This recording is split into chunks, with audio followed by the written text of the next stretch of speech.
अस्सलाम वालेकुम नाज़रीन, मैं वक़ार अहमद और आप देख रहे हैं माइंड मैटर्स। फ़र्द हो या मुआशरा हो या शहर हो, उसके शोहरत के कई हवाले होते हैं। वो शोहरत कहीं ना कहीं से उसका आगाज़ हुआ होता है और उस आगाज़ में कोई ना कोई ऐसी वजूहात होती हैं कि वो शोहरत का हवाला जो है वो कवी होता है और आहिस्ता आहिस्ता जो है वो रासिख हो जाता है कि ये जो शोहरत का हवाला है ये कितना मजबूत है। लाहौर शहर की अगर शोहरत के हवाले देखें, बहुत सारे हैं। इसको बागों का शहर भी कहते हैं, इसको कॉलेजों यूनिवर्सिटियों का शहर भी कहते हैं, इसको खाबागिरी या खानों के हवाले से ये शोहरत रखता है। तो इसके जितने भी शोहरत के हवाले हैं, इनका कहीं ना कहीं से कोई आगाज़ हुआ होगा, कहीं ना कहीं उसकी कोई तारीख होगी। और इस हवाले से प्रोफेसर डॉक्टर कंवर खालिद साहबा से बेहतर कौन बता सकता है, हमारी मेहमान है आज। बहुत शुक्रिया डॉक्टर साहब। तो मैंने जिस तरह के तमहीद में कहा है कि शोहरत कहीं ना कहीं से उसका आगाज़ होता है और कहीं ना कोई वजूहात होती हैं। तो लाहौर की जितनी भी हम शोहरत के हवाले देखते हैं, और इसमें जो अभी रिसेंटली तो बहुत ज़्यादा खानों के हवाले से बहुत ज़्यादा कहा जाता है।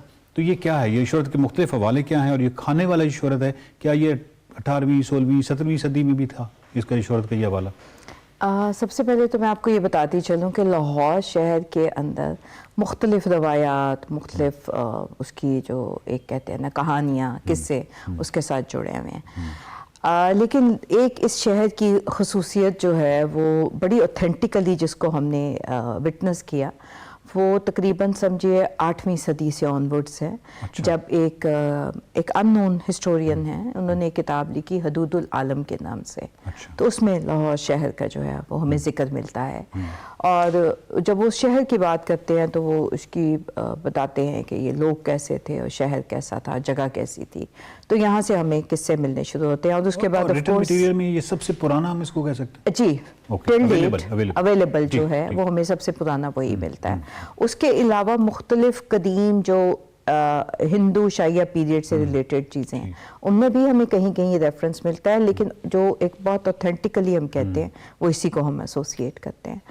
और लेकिन जब 11वीं सदी में 1021 में महमूद गजनवी जब इस शहर पे हम कब्जा करता है, तो उसके बाद फिर हमें इसकी बाकायदा एक तारीख़ मिलना शुरू हो जाती है।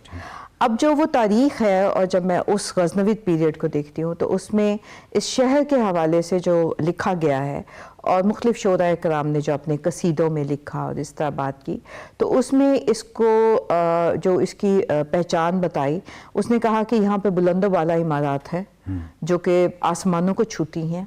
और उसके साथ उसने बात की कि यहाँ पर शायर हैं, लिखने वाले हैं, गाने वालियों का जिक्र है, और रक्स करने वाले जो हैं, जो रकास जो है, उनके बारे में यहाँ बात होती है। और फिर वक्त के साथ साथ जब हम मज़ीद आगे बढ़ते जाते हैं तो इसके यही रेफरेंसेस रहते हैं। बल्कि एक तो वक्त ऐसा आता है जबकि ये कहा जाता था कि शिराज और इस्फहान अगर दोनों को मिला दिया जाए तो तब भी एक लाहौर के बराबर नहीं हो सकते। ये रवायात थी जो यहाँ के लोकल लोगों के अंदर होती थी। उसके बाद ऑफ कोर्स जब मुग़ल डायनास्टी आती है तो मुग़ल बादशाहों का तो ये बड़ा एक पसंदीदा शहर रहा, तो उन्होंने अपने हवाले से इसके अंदर बहुत कुछ कंट्रीब्यूट किया। तो इन सारे जो तारीख़ का एक धारा है, उसके अंदर यहाँ पर एक इंस्टीट्यूशनल कल्चर यहाँ बहुत ज़्यादा था। अब इंस्टीट्यूशन से मुराद ये ना समझा जाए कि जैसे आजकल कॉलेज और यूनिवर्सिटियाँ हैं, लेकिन उससे मुराद ये है कि जितनी भी मसाजिद थी उनके साथ मदरसे थे, और जितने गुरुद्वारे थे उनके साथ पाठशाला ये लाजिम होते थे। और वहाँ पर स्टूडेंट्स दूर से आके जो है वो इल्म हासिल करते थे। और उनके जो करिकुलम था, जो कि बाद में अंग्रेज़ दौर में आके उस पर डिस्कशन हुई है, उसके बारे में लिखा गया, तो वो करिकुलम जो था वो दोनों ही चीज़ों का कॉम्बिनेशन था कि उनको दीनी तालीम भी दी जाती थी और दुनियावी भी दी जाती थी। इस वजह से ये जो पूरा खित्ता है, और फिर जब अंग्रेज़ यहाँ पर आता है तो उसने यहाँ के एजुकेशनल इंस्टीट्यूशंस के ऊपर बहुत फोकस किया।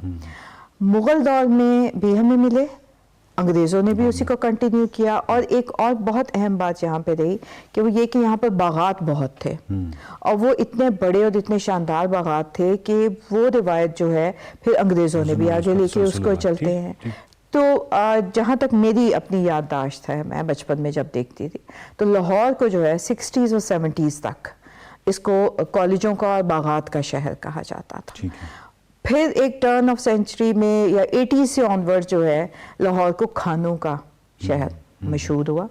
और मैं आपको दिलचस्प बात ये बताऊं कि हमें तारीखी शवाहद मिलते हैं जिसमें कहा जाता है कि क्योंकि लाहौर में पूरी दुनिया के मर्चेंट्स ताजिर आते थे, लाहौर एक बहुत बड़ी मंडी था, تو وہ جہاں سے جو بھی آتا تھا وہ اپنی کوزین ساتھ لاتا تھا اور یہاں پر ان کے اسی کوزین کے مطلب چائنیز، سینٹرل ایشین، ایرانی، یہ سب یہاں پہ ہوتی تھی اور ان کی دکانیں موجود تھیں.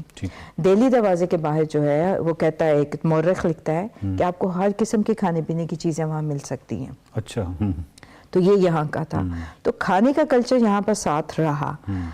اب جب وقت تھوڑا آگے جاتا ہے تو اب میں دیکھتی ہوں کہ لاہور کو جو ہے وہ لوگ کالج بھی بھولتے جا رہے ہیں، باغات بھی. تو کھانوں کے سے اب یہ خوابوں کا شہر جو ہے، کھابے کا جو لفظ ہے اس کی معذرت کے ساتھ مجھے تھوڑی سی ایک نیگیٹو کنوٹیشن محسوس ہوتی ہے کہ کہاں ہم علم و ادب اور اس سے ہمارا.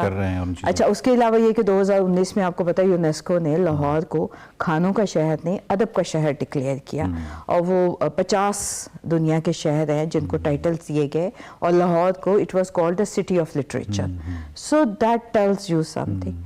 اب خوابوں کا شہر کہلانے کی بعد کچھ چینجز ایسی آئیں اور یہاں پہ میں ایک بڑی کہتی ہوں تکلیف دہ بات کو پوائنٹ آؤٹ کروں گی کہ جب میڈیا میں جب پورٹرے کرنا شروع کیا، خصوصاً جو ہمارے ڈراموں کے جو کیریکٹرز آئے اور جب بھی وہاں پہ بات ہوتی ہے پنجاب کی اور لاہور کی، تو معذرت کے ساتھ ایک ایسا کیریکٹر دکھایا جاتا ہے کہ جس کو نہ ڈھنگ سے اردو بولنی آتی ہے اور جو وہ پنجابی بول رہا ہے اس پنجابی کا بھی اس خطے کی پنجابی سے کوئی تعلق نہیں ہے.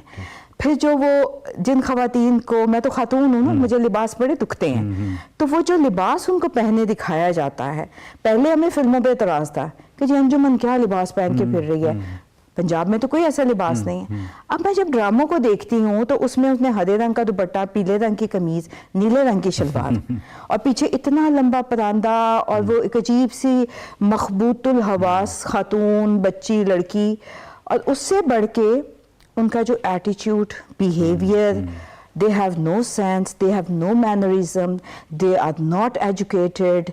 جاہل عورتیں جہالت کی گفتگو کر رہی ہیں. وہ میرے دل کو، مجھے افسوس ہوتا ہے. تو میں سمجھتی ہوں کہ وہ باغ، کالج، کھانے اور پھر کھابے، اس طرح سے انہوں نے سوسائٹی پہ اثر کیا ہے کہ اب جب بھی لاہور کا ذکر آتا ہے، پنجاب کا ذکر آتا ہے، تو ہمارے ذہن میں وہی نیلی پیلی سی ایک بدتمیز اور تھوڑی جاہل عورت ذہن میں آتی ہے. لاہور اور لاہوری جو ہیں وہ ایسے نہیں ہیں.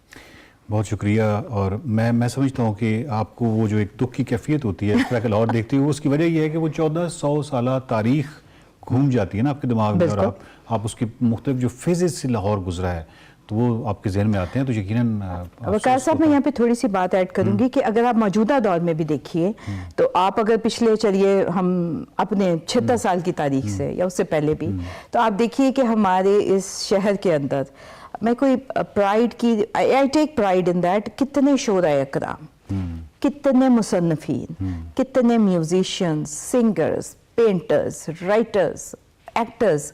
اچھا، ایک بڑی دلچسپ بات یہ ہے کہ بہت سارے لوگ جو ہیں وہ لاہور کی جمپل نہیں تھے، وہ لاہور کے باہر سے آئے اور اس شہر میں آ کے آباد ہوئے. لیکن ایک بات بتاؤں کہ یہ مشہور ہے کہ جس شخص کی تخلیقی صلاحیت پہ لاہوری اپنی مہر لگا دیتے ہیں اس کے بارے میں کہا جاتا ہے کہ وہ دنیا میں ہر جگہ جو ہے پھر اپنا سکہ منواتا ہے. تو یہ ہمارا شہر ہے اور اس کے لوگ ہیں، ابھی بھی ایسے ہی ہیں، لیکن اب تھوڑے ڈھونڈنے پڑتے ہیں. لیکن اس کو میں چاہتی ہوں کہ ضرور کھانوں کے شہر سے یاد کیجئے. میں بھی جب باہر جاتی ہوں تو مجھے لاہور کے کھانے بہت یاد آتے ہیں، لیکن دوسری جہتیں جو ہیں ان کو فراموش نہیں کرنا چاہیے. بہت شکریہ ڈاکٹر صاحب.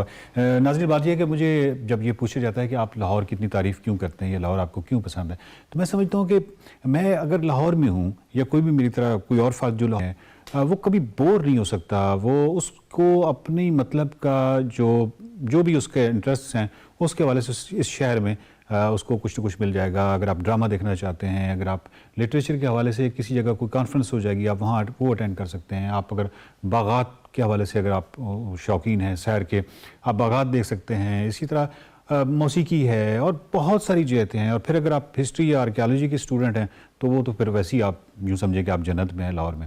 تو اس طرح اس کی بہت ساری جہتیں ہیں. اس شہر میں آ کے کوئی انسان کیوں کر بور ہو سکتا ہے، چاہے اس کے کوئی بھی انٹرسٹ ہوں، تو وہ یہاں پہ اس کو یقینی طور پہ یہ شہر جو ہے فراغ دل ہے اس حوالے سے. دیکھتے رہیے مائنڈ میٹرز.